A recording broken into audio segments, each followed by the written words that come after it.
He brought me tea every evening, and I did not know what he stirred in. That is how my story begins. With the soft clink of porcelain, the glow of a lamp that cast long shadows across our living room, and the sound of his voice, gentle, calm, the kind of voice that could make a woman believe she was safe. I remember the way he would carry the tray with both hands, as if it was something holy, something precious. And I believed him. I believed every look, every word, every sigh that he offered me in those quiet hours when the world outside was already asleep. "Drink, Evelyn," he would whisper, sliding the cup into my hands. My name on his lips felt like comfort. I would smile, even when my body ached, even when I felt too weak to raise the cup on my own. I would whisper back, "Thank you, Richard. You're too kind." And I meant it. At least I thought I did. I thought his kindness was the last warm blanket wrapped around me as the night pressed closer. The tea was always sweet, sweeter than I remembered asking for. Sometimes it carried a faint metallic taste, something sharp that lingered at the back of my tongue. I told myself it was only the honey, or perhaps the brand of tea leaves he had found at the market. I never questioned it aloud. I never wanted to sound ungrateful, never wanted to plant doubt in a garden that had been tended by his hands for so many years. So I sipped, smiled, and swallowed. Night after night, it is strange how love can blind you. How routine can silence your instincts. The ritual became a kind of lullaby.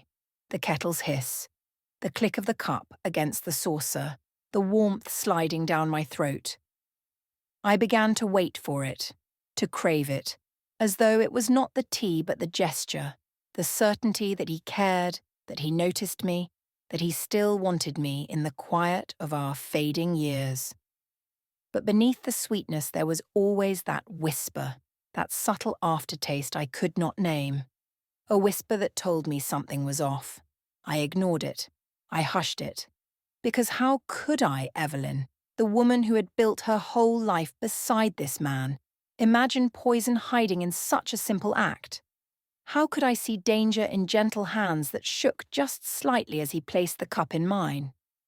Even now, when I close my eyes, I can hear the soft clink of porcelain. I can smell the steam rising, curling like a question into the air. And I remember how my heart always slowed for a moment in that silence between his whisper and my first sip, a silence heavy enough to hold secrets that I was not ready to face.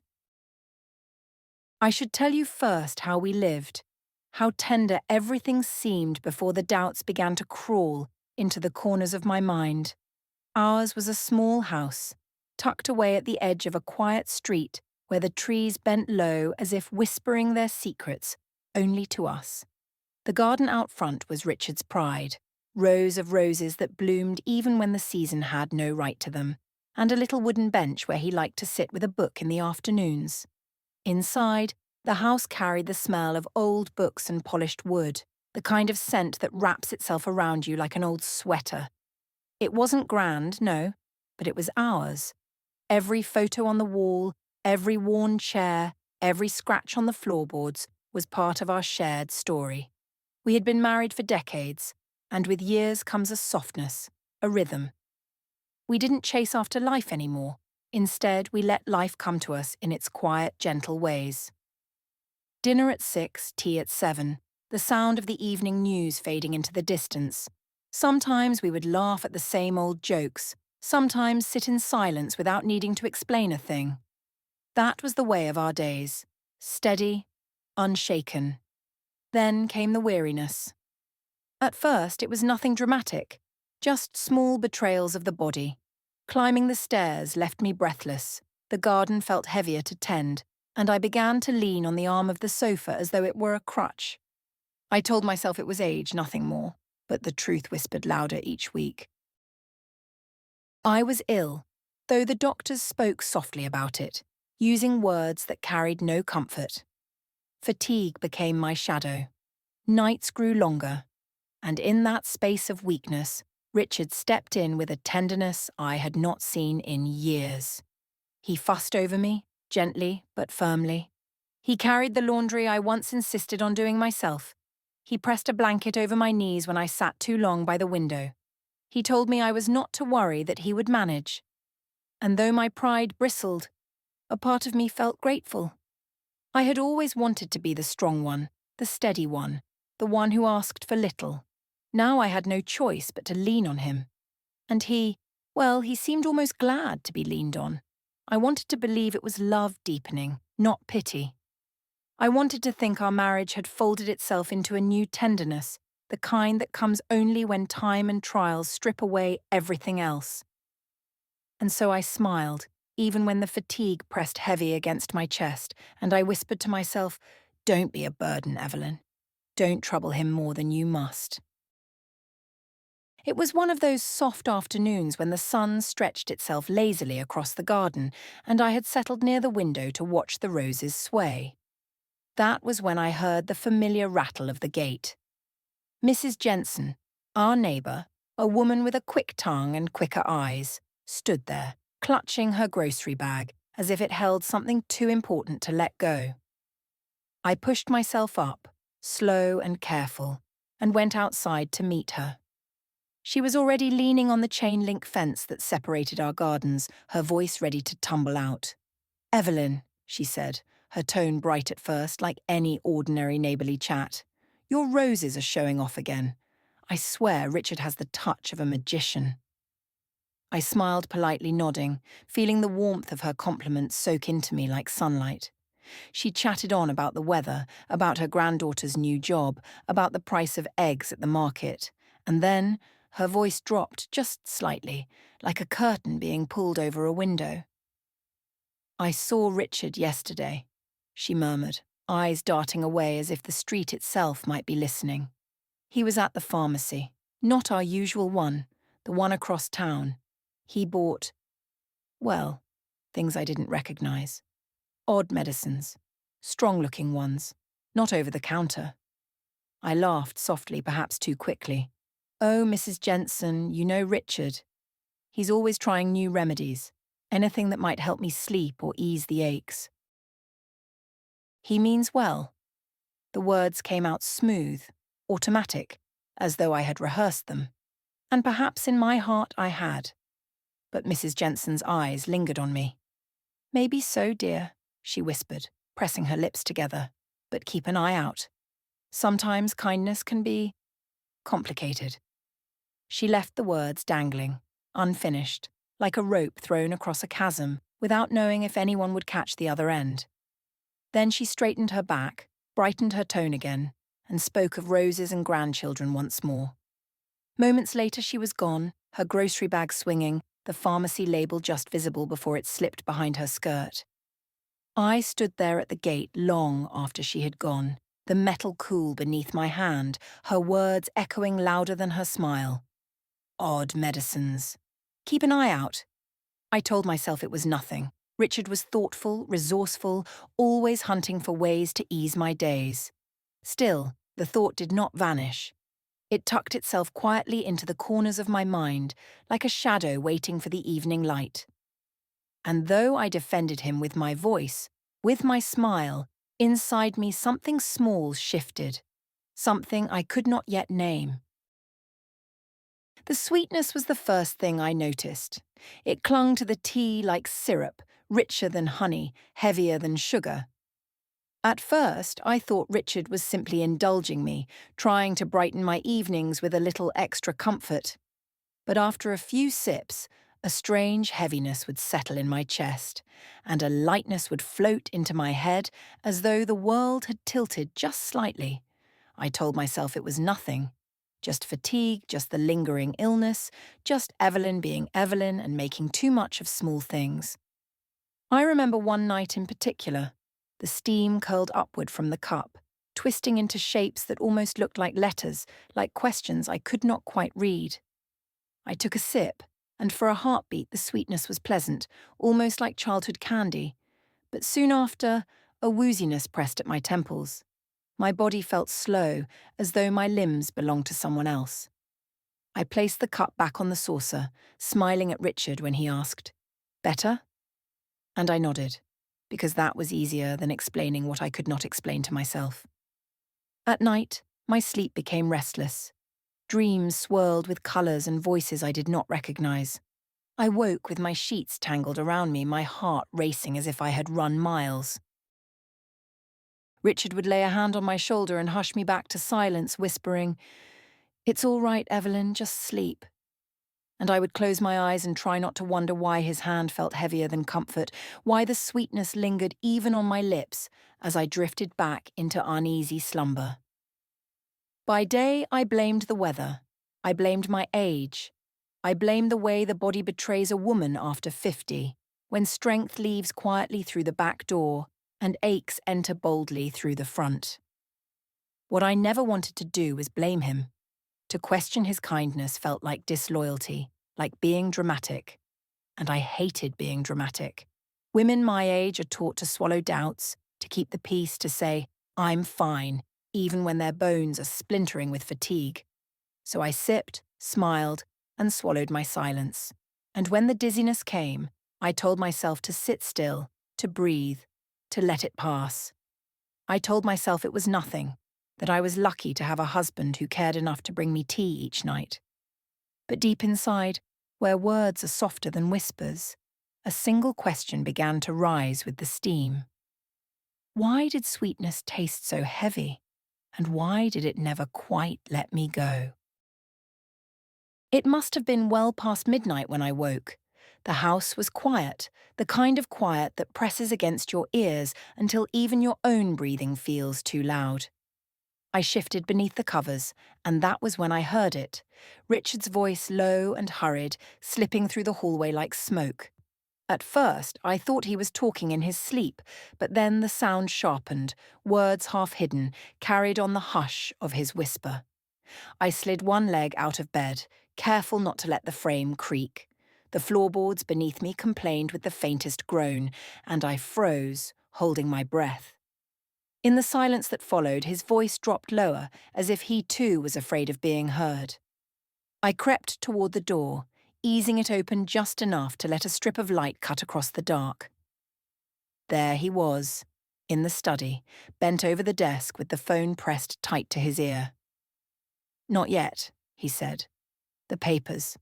They'll be signed soon. Timing is everything." His voice was tense, urgent in a way I had not heard in years. I leaned closer, my heart thudding like a drum inside my chest. And then I heard it. One word, clear enough to slice through me like a splinter. Inheritance. I pulled back, my hand covering my mouth as if to keep the air inside me from rushing out. Inheritance.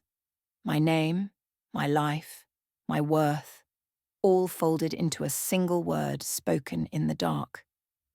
For a moment I felt the room sway, as though the house itself had shifted under me. But almost instantly I began to argue with myself. Perhaps it was nothing sinister. Perhaps he was only arranging the finances, tidying the estate in case my illness grew worse. That would be thoughtful, wouldn't it? That would be responsible. Yes, yes. That must be it. Still, my pulse would not calm. I pressed my back against the wall, listening as he continued, his voice fading into words I could not catch. The phone clicked, the light in the study dimmed, and I scrambled back to bed before he could see me. I lay there, my heart racing, my palms damp, rehearsing explanations I would never give.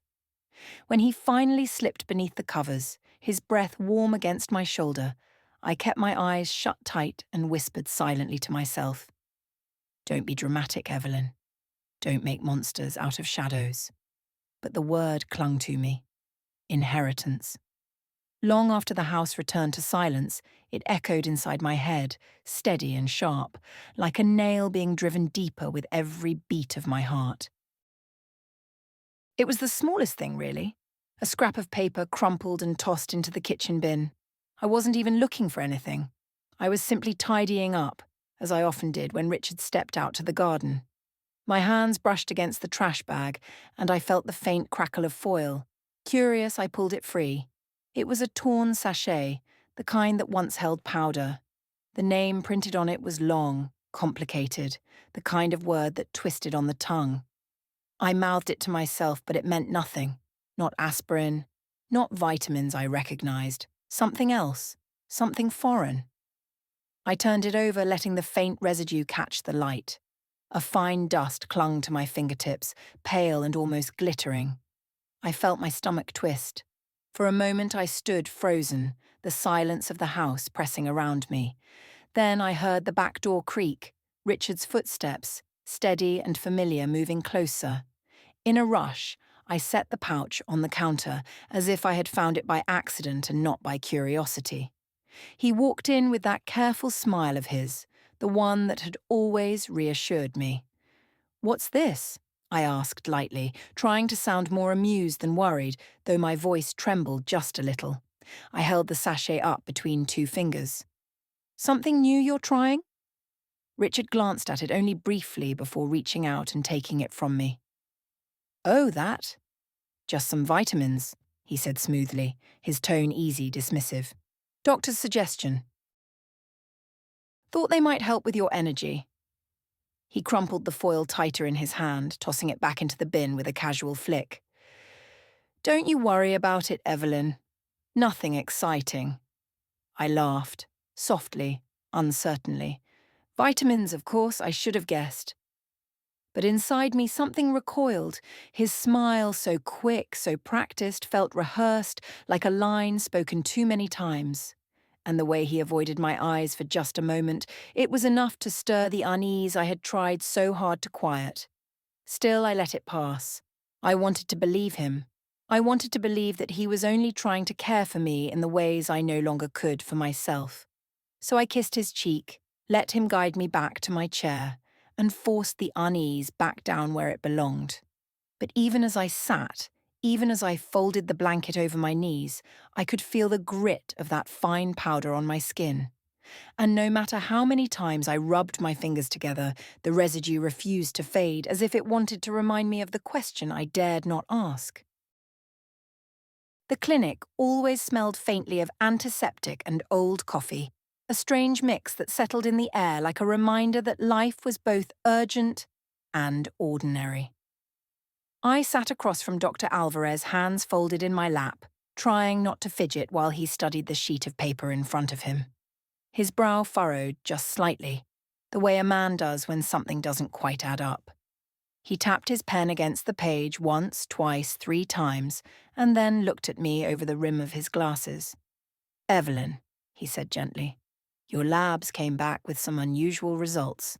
Nothing alarming yet, but curious." "Curious?" I echoed, forcing a smile. My voice sounded too high in my ears, like I was already defending something I hadn't been accused of. "Yes," he went on. "Electrolytes, certain enzymes, they're not where I would expect them to be. Have you started taking anything new? Supplements, teas, powders?" His tone was casual, but his eyes stayed on me, steady, searching. For a moment I couldn't speak. The word vitamins flashed in my mind, the torn sachet in the bin, the sweetness that coated my tongue at night. I opened my mouth, then closed it again. "Just tea," I finally said, my voice faltering. "My husband makes me tea in the evenings. It helps me sleep." Dr. Alvarez nodded slowly as though filing the detail away. "Perhaps you could keep a diary," he suggested, writing something down. "Note what you eat, what you drink, how you feel afterward. It may help us trace what's affecting these numbers. Sometimes patterns are clearer on paper than in memory." I nodded, clutching my purse tighter. His words were calm, polite, professional, but beneath them I heard something else. A warning, soft and measured, like the sound of footsteps behind you on a dark street. He wasn't accusing me, no, but he was asking me to look closer, to pay attention. On the drive home, his voice replayed in my head. Supplements, teas, powders. Such simple words, and yet they pressed against my chest heavier than any diagnosis. I glanced at Richard beside me, his hands steady on the wheel, humming quietly as though the world was perfectly in order. I wanted to ask him then, to press the question straight into the air between us. but instead I smiled weakly and said nothing. Later that night, when he placed the steaming cup into my hands, I stared at it longer than usual. I thought of the highlighted lines on the chart, the pen tapping against the desk, and the way my own voice had trembled in the sterile silence of that office. And though I lifted the cup to my lips, I could not stop wondering what the diary would one day reveal. That evening, as Richard moved about the kitchen with his usual quiet precision, I felt my pulse ticking faster than the clock on the wall. 2 cups stood side by side on the counter, steam rising from both in twin ribbons, indistinguishable except for the way he kept glancing at one more than the other. He hummed to himself, a tune without shape, and carried the tray into the living room with the care of a man presenting a gift. He set the tray down, placed 1 cup closer to me, and slid into his chair as if nothing in the world could disturb our peace. I smiled, perhaps too brightly, and while his attention flicked toward the window, I moved the cups. Just a small shift, nothing dramatic. The one meant for me was now nearer to him, the other nestled by my side. My heart thudded so loudly I feared he might hear it echoing in the quiet room. He reached for his book, adjusted his glasses, and then he paused. His eyes landed on the cup now resting beside him. It was the smallest flicker, a hesitation like the faintest shadow passing across his face. His fingers hovered above the handle as though debating, then slowly wrapped around it. When he lifted it to his lips, his smile appeared too quickly, like a curtain drawn to cover an empty stage. I brought my own cup to my mouth, pretending to sip, though the liquid barely brushed my lips. His gaze darted toward me, sharp and brief, as though he needed to confirm that I had swallowed. I let out a satisfied sigh, tapping the rim with my fingertip as if to say how soothing it was. Inside, my stomach clenched, not from poison, but from the weight of what I had just seen. "Good?" he asked, his voice calm, even casual. "Lovely," I replied, letting the word linger on my tongue as I set the cup down. I watched his throat tighten as he took another swallow of his own. The flicker returned, gone again in an instant, but I had caught it, like the quick twitch of a curtain in a draught. We sat in silence for a long time, the ticking clock louder than any words. I pretended to read, to relax, to be the woman who trusted, but every nerve in me was lit, awake, alive to the smallest shift in his breath, the smallest twitch of his hand. That night, for the first time, I realized the ritual was no longer about comfort. It was a test, and the sweetness in the cup was not the only thing leaving a taste I could not name. At first, it still looked like kindness. Richard counted my pills for me, lined them neatly in a little plastic box that clicked shut like a calendar. "So you won't forget," he said, his voice patient, almost playful. And I laughed softly, letting him believe I was grateful.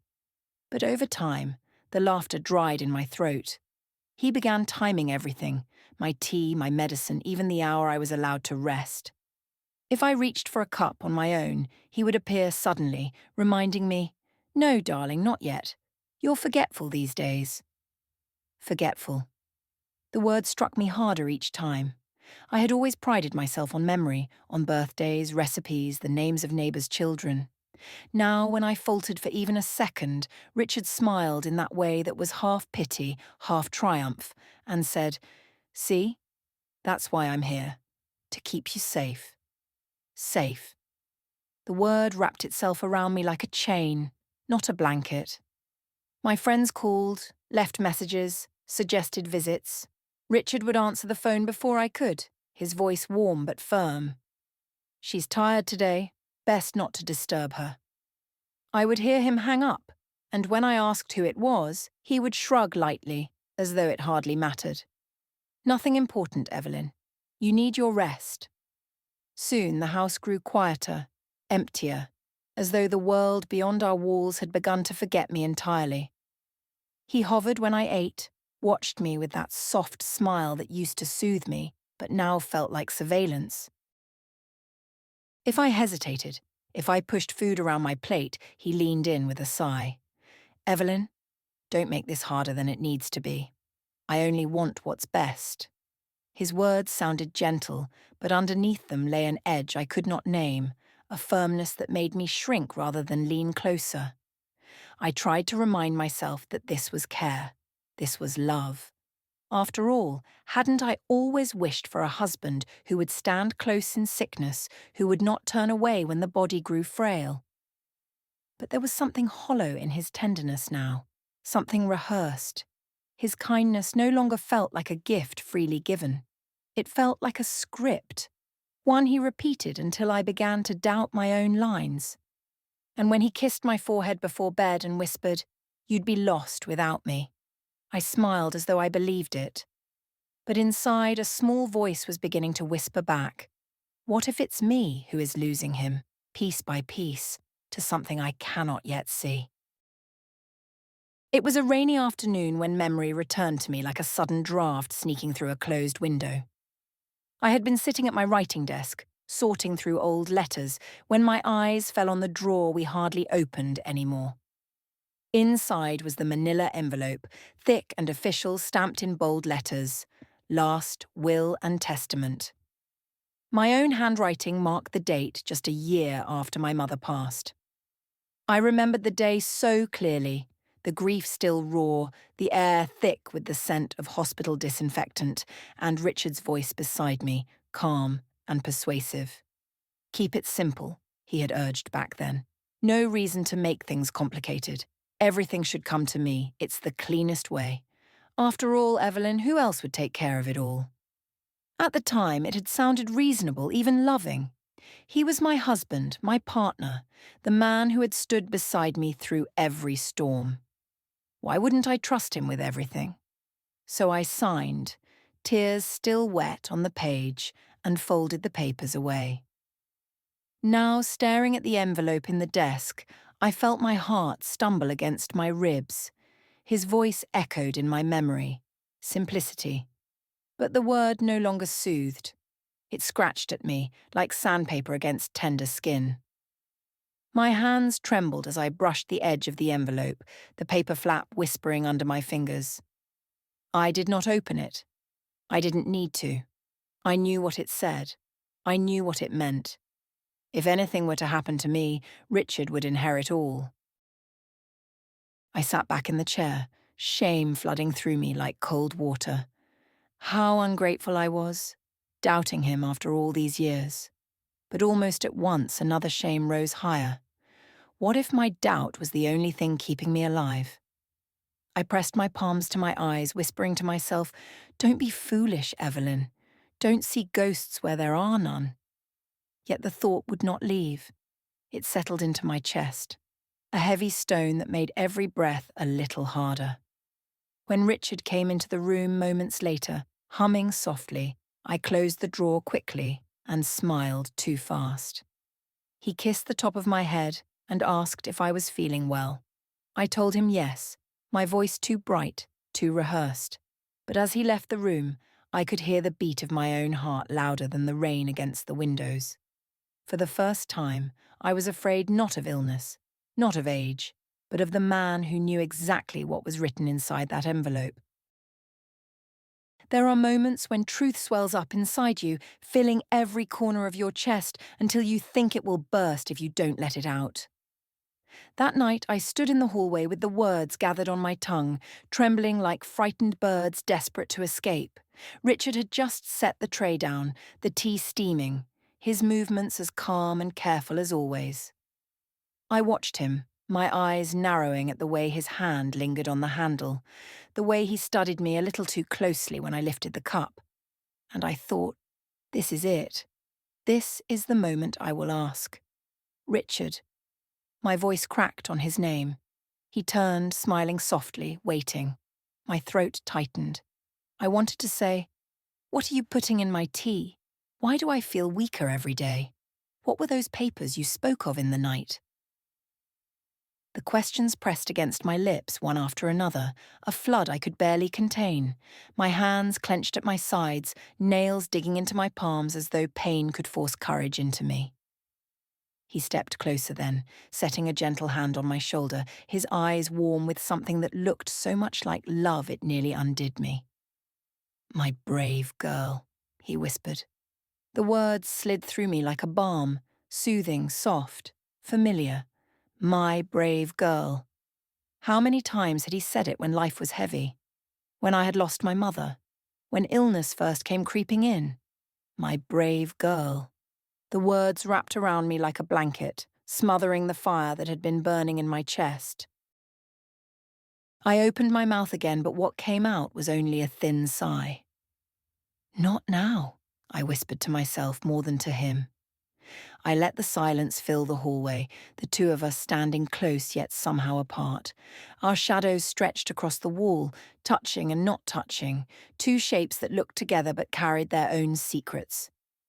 He kissed my forehead and guided me back to the chair, placing the cup in my hands as if it were the most natural thing in the world. I sat there, staring at the swirling steam, hating myself for the cowardice, hating myself for the relief. I sipped. Not because I trusted, but because I couldn't bear to break the illusion he had woven around us with just 3 words. Later, alone in bed, I lay awake listening to his breathing beside me. My tongue still carried the taste of the tea, my mind the weight of unspoken words. And in the darkness, I whispered to myself the truth I hadn't dared to say aloud. Sometimes tenderness is the sharpest blindfold of all. It was Mrs. Jensen who broke the silence I had wrapped myself in. She came one afternoon, knocking gently before pushing the door open as if she already knew I would not refuse her company. Richard had gone into town and the house felt lighter without him, though I would not have admitted it aloud. She carried a small tin of biscuits, her smile a little too bright, her eyes sharper than her words. "Thought you might like some company," she said, placing the tin on the table. Her gaze swept the room, settling on me as I shifted under the blanket. For a while she spoke of ordinary things, the roses, the weather, her granddaughter's letters. But then she leaned forward, her voice lowering, serious in a way I had never heard before. "Evelyn, I need to ask, have you been feeling different since Richard began making all that tea?" The question made my heart stumble. I wanted to deny it, to laugh it off, but her eyes held mine firmly. So instead, I hesitated. And in that silence, she seemed to hear all the words I could not say. She reached into her handbag and pulled out a small spiral notebook, flipping it open to a blank page. "Then let's stop guessing," she said, her tone brisk but kind. "We'll keep track. What you eat, what you drink, how you feel. And if you find anything at all, you save it." She tapped her pen against the page. Click, click. The sound was sharp, decisive. I stared at her, a mix of relief and dread rising in me. "Richard wouldn't," I began, but my voice faltered. The certainty I wanted to summon wasn't there. "He loves me," I whispered instead, though even to my own ears the words sounded uncertain. Mrs. Jensen reached across the table, her hand covering mine. "Love doesn't hide in sachets tossed in the bin," she said softly. "If there's nothing to fear, then nothing will come of this. But if there is—" She let the sentence trail off, but the meaning lingered, heavy between us. We agreed then, quietly, as if the walls themselves might be listening. I would save anything I found, pouches, powders, even the cups if I could. She would help me record it all, discreetly, carefully. It was the first step I had taken that felt like action instead of fear. When Richard returned later, I was sitting at the table with the tin of biscuits open and the notebook tucked safely beneath a cushion. He kissed my cheek, smiling as always. I smiled back, my lips steady, my heart trembling. For the first time, I knew I was not entirely alone. There was a witness now, a partner in the shadows, and together we would begin to gather the truth. That night, the sweetness clung heavier than ever, even before the cup touched my lips. I held it in both hands, feeling the warmth seep into my palms, and I thought of Mrs. Jensen's notebook tucked away beneath the cushion, waiting for another entry. My body already ached with a dull weakness that seemed to grow sharper each day. My stomach restless, my sleep fractured by strange dreams that left me waking with my heart racing. I stared at the tea, the steam curling into the air like a warning, and I knew I could not drink it. Not tonight. While Richard fussed with the curtains, I slipped quietly into the kitchen. The cup trembled in my hand as I tilted it toward the sink. The liquid slid out slowly, catching the light as it swirled down the drain, leaving behind a faint cloudy film clinging to the porcelain. I rinsed it quickly, scrubbing at the residue as if I could erase the proof along with the taste that haunted my mouth. By the time I returned to the living room, the cup was nearly empty, only a trace of liquid left inside. Richard turned toward me, his smile quick, searching. "Finished already?" he asked. I nodded too fast, my throat tightening. "Yes, it helps me sleep." The words caught in my chest, scraping on their way out. A lie, simple and small but heavier than anything I had ever spoken to him. I felt it sit between us like a stone, obvious and unmovable.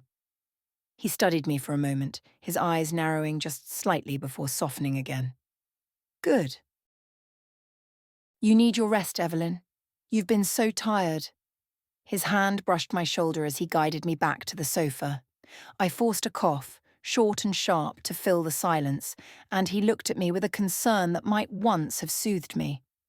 Now it felt like a mask stretched too tightly across his face. I sank into the cushions, smiling faintly, willing my hands to stay steady. He believed me, or at least he pretended to, and for now that was enough. My lie had bought me time. Time to gather, to watch, to listen, time to find the strength I wasn't sure I had. Later, lying in bed, I felt the bitterness of the lie on my tongue as clearly as if I had swallowed the tea itself. I told myself it was necessary, that survival sometimes demands deceit. But deep down, I knew the cost.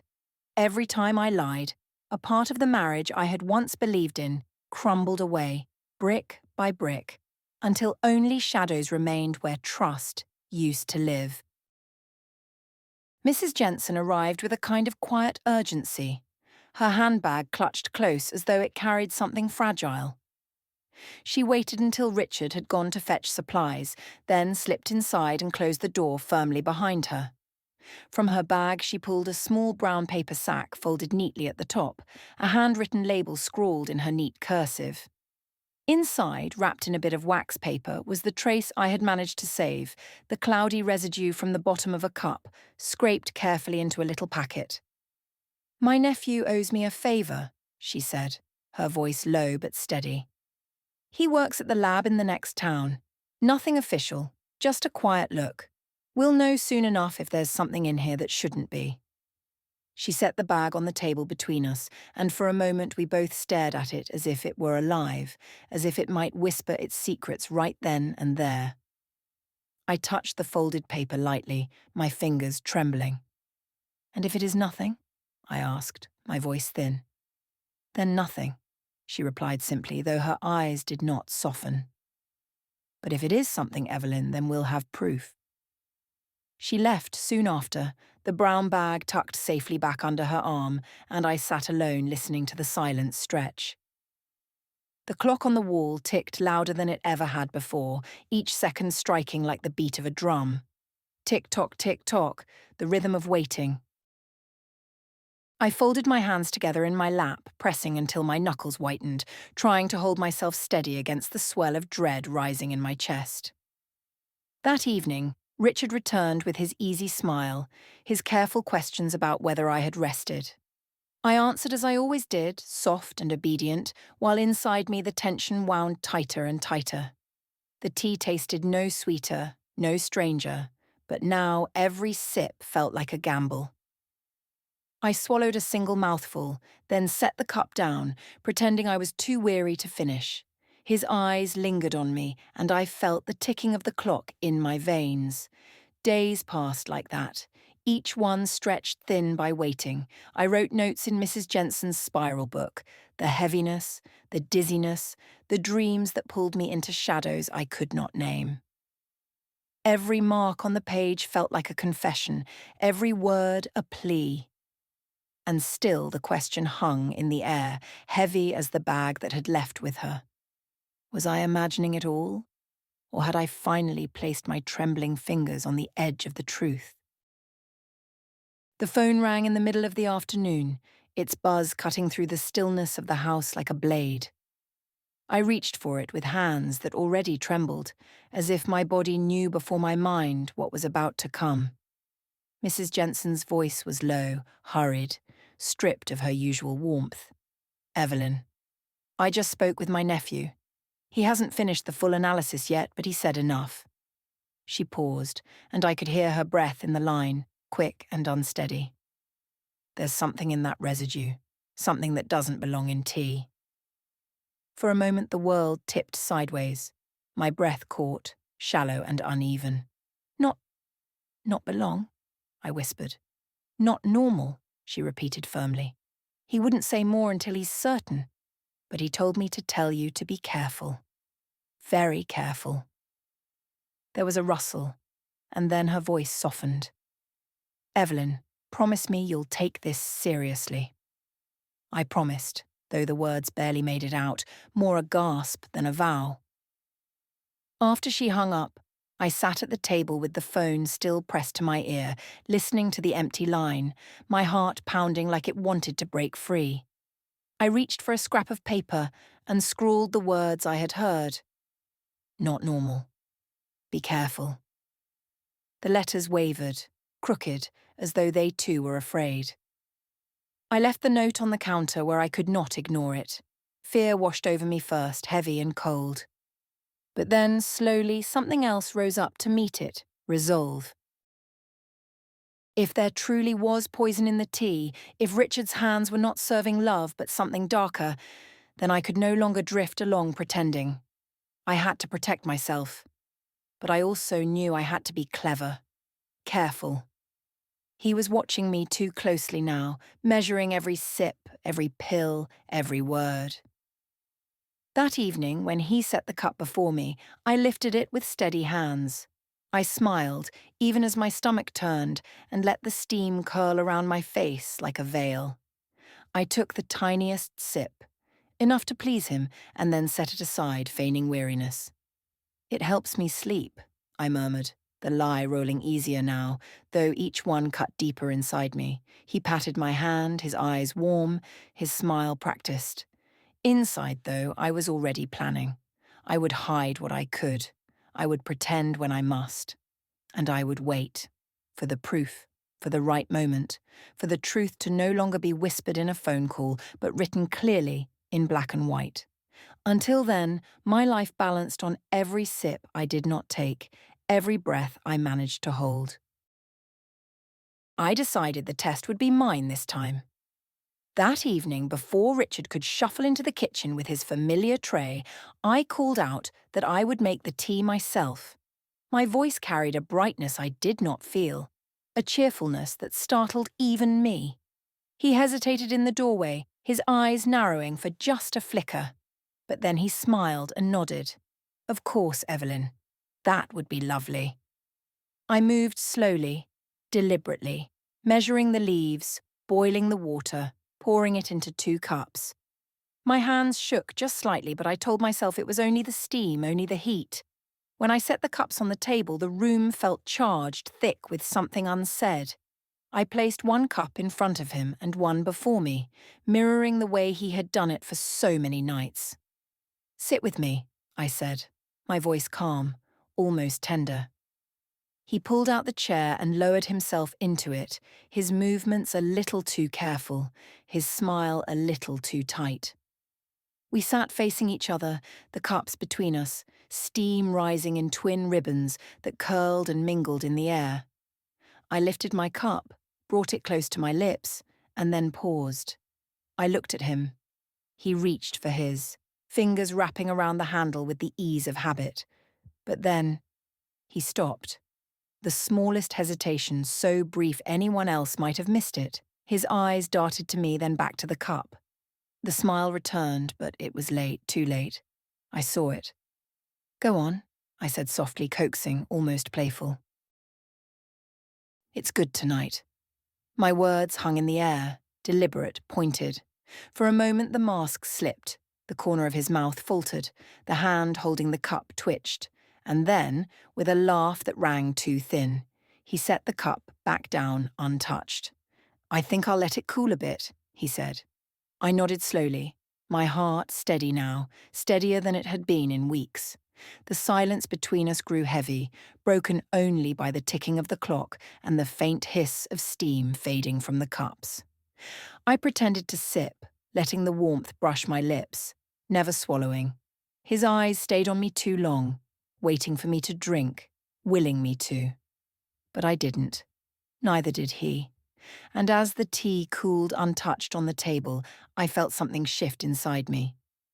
For the first time, I saw him not as the man I had loved, not as the caretaker he pretended to be, but as a stranger revealed by hesitation. 2 cups sat cooling between us, and in their silence the truth was louder than any confession he could ever speak. It happened suddenly, though I suppose it had been building for weeks. One moment I was sitting by the window, watching the roses bend in the wind, and the next, the room tilted, the floor rushing toward me like a wave. My knees buckled, my vision fractured into fragments of light and shadow. I heard my own voice call out, thin and strangled, before everything narrowed to a tunnel of sound, the scrape of a chair, the rush of air, the slam of a door. Richard's footsteps were not the ones that reached me. It was Mrs. Jensen, her voice sharp and steady, her arms somehow stronger than they looked as she steadied me. "Stay with me, Evelyn," she said, gripping my hand as though she could hold me to the earth by sheer will. The ambulance was called, lights flashing in my memory like shards of glass. I remember the siren cutting through the night, and Mrs. Jensen's face leaning over me, her lips moving close to my ear. "You're not alone. Do you hear me? You're not alone." The emergency room was cold, all bright lights and quick movements. The air smelled of antiseptic and urgency. They slid a wristband onto my arm, taped an IV into my vein, hooked me to monitors that beeped steadily beside my head. My chest rose and fell with shallow breaths as nurses asked questions I barely understood. Richard hovered at the edge of the room, his expression carefully arranged, concern etched too perfectly into every line. But it was Mrs. Jensen who answered for me, firm and clear. "She's been unwell for weeks. There's something in the tea he gives her every night." The words struck the air like thunder. Heads turned. A doctor's eyes met mine, sharp and probing. For a moment I thought I would deny it. I thought I would cover my shame, my fear, with the same smile I had worn for so long. But the beeping of the monitor reminded me my body was already telling the truth. My lips parted, and I whispered the words that had sat like stones in my chest. "He's poisoning me." The room shifted then.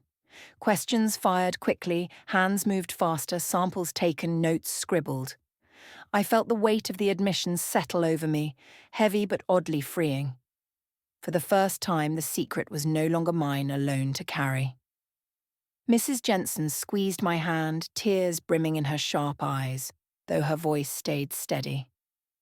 "It's out now, Evelyn. They know. You've done it."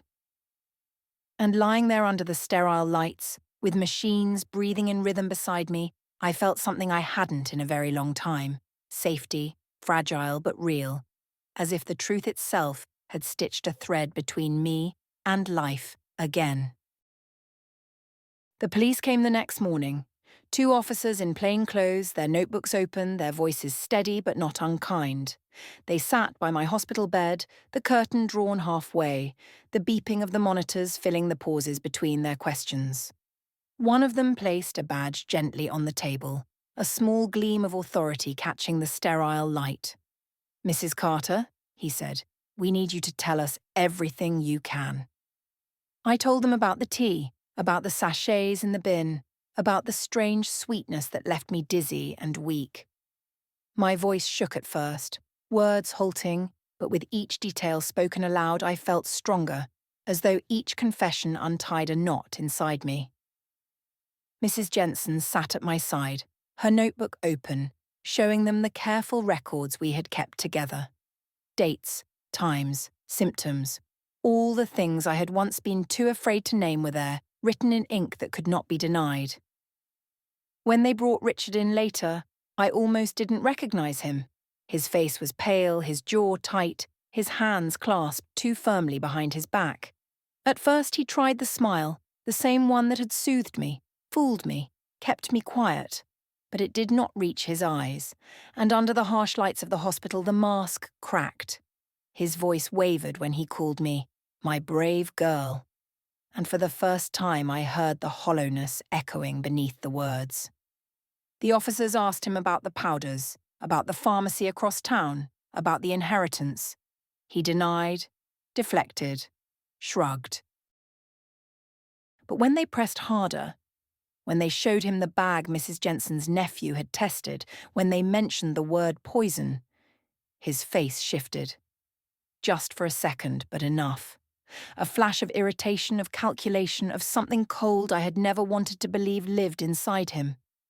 I watched from the bed, my heart heavy.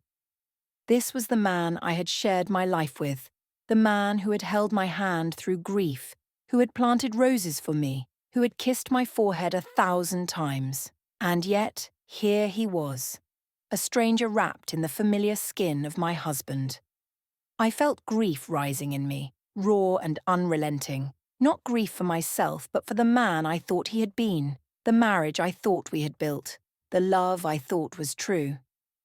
When they finally led him away, his shoulders stiff, his eyes refusing to meet mine, I closed my eyes and let the tears fall silently. The badge glinted on the table, the notebook lay open with my story etched across its pages, and I realized the truth was no longer a secret. It was a record, undeniable, and it had cost me everything. The first morning without Richard was quieter than I imagined. No footsteps moving softly through the kitchen, no clink of porcelain waiting on the tray. Only the hum of the refrigerator, the faint rustle of leaves outside, and the sun pouring through the curtains in a way that felt almost new. I sat at the table with a simple cup of tea. My tea, brewed by my own hands. The taste was plain, a little sharp without sugar, but it was honest. For the first time in months, I swallowed without fear. And that alone was enough to make me weep. Mrs. Jensen came by with a basket of scones, wrapped in a checkered cloth still warm from her oven. She fussed over me in her brisk, no-nonsense way, setting the basket down as though she were planting something solid into the room. "You'll need your strength," she said, and though I laughed, tears still shone in my eyes. We sat together for a while, nibbling at the scones, not speaking much, but sharing a silence that felt less lonely than the silence I had known before. Later that day, the phone rang, and it was my son's voice, steady, familiar, brimming with worry and love. "I'll come visit soon, Mom," he promised. "You're stronger than you think." Hearing his voice filled the hollow places in me, patching them with something warm and real. I hadn't told him everything yet, not in detail, but he knew enough, and his words, simple as they were, felt like sunlight breaking through clouds. A week later, I found myself at a gathering of women my age and older. Women who had lived through storms of their own. They shared stories of loss and healing, of betrayal and resilience. I listened, at first timid, then braver, until I too spoke. My voice did not falter when I told them about the tea, about the mask my husband had worn, about the moment I chose to live by refusing another sip. They listened with soft eyes and nodding heads, and in that circle I felt less like a victim and more like a survivor.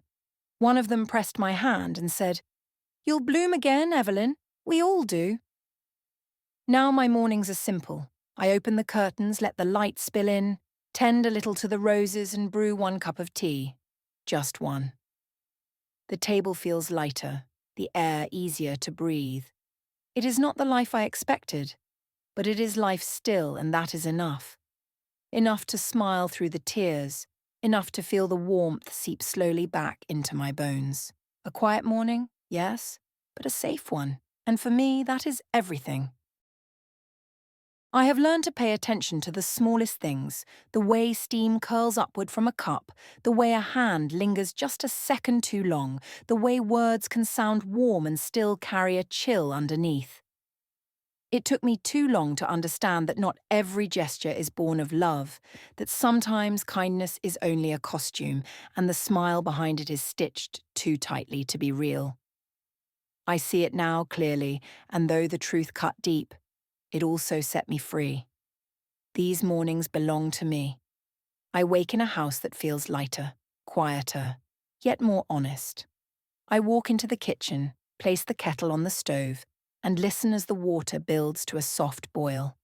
I scoop the leaves with my own hands, steady and deliberate, and when the steam rises, it carries no secrets, only the honest scent of tea, nothing more. I pour, I sip, and I know every drop is mine. That small act of brewing my own cup has become a ritual of survival, a declaration that I will not surrender my trust so easily again. I do not hate Richard. Hatred would mean carrying him with me, and I have no room left for him in this house, in this heart. What I grieve is the illusion, the decades of believing that love could be measured in trays of tea and whispered reassurances. Love is not in the gesture, it is in the truth beneath it. And when the truth is absent, the gesture turns to poison, no matter how gentle the hands that deliver it. When I look back, I do not see only betrayal. I also see resilience. I see Mrs.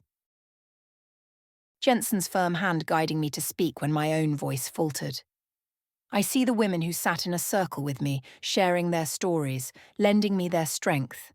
I see myself, trembling, yes, but still standing, still choosing, still alive. That, more than anything, is what I carry forward. The roses in the garden bloom again. Their petals are fragile, but they open all the same, reaching for light. I suppose I am like them now. Not untouched, not unscarred, but still here, still growing.